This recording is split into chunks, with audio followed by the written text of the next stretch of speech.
Lillola nalolchiisa. Nama nagaafachuu dhufe kana gaya kanaan yeroo inni sunnatti kaate akkasanitti akkas godhaan beeku. Kanaafuu dhiifamaaf oonanilla. Kabajamoo hawaasa muslimaa ulfaato.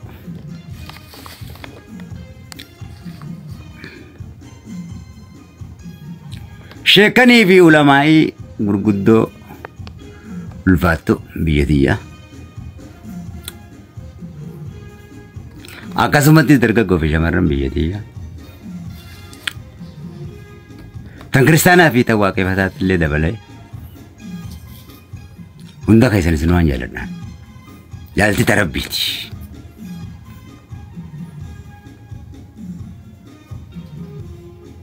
Sagaleen gubadee jaalalatan jeesan kanattis.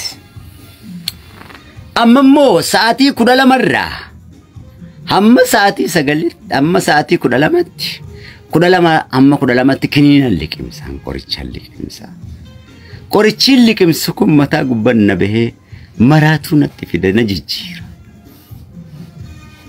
Aqlii na jijjiira. Waanin godhuu fi waanin dhiisu hin beeku. Isin na hubachuu hin dandeenye. Wannin barreessu kun waanin beekee godhuu fi waanin beekee dubbadhu seetan malee na'u. Amma yeroon fayyaa qabuun isin yaasa. Qorichi kun mataa gubbaan na baan namni biyya tanaa hundi na beekan. Firraayin ariyaa namuma kana hunda. Lillola na lolchiisa. Nama na gaafachuu dhufe kana gaya kanaan yeroo inni sunnatti kaate akkasanitti akkas godhaan beeku.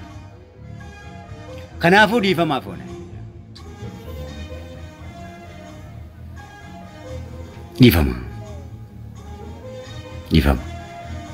Dhibeen ifi tun fayyadamne kun waan naman goone qabu. Laati. Kana sadii hin liqimsa ganamas garaa qullatti. Sa'aan waa barreessu eegulusan. Sadii liqimsa bakka takkatti. Kana.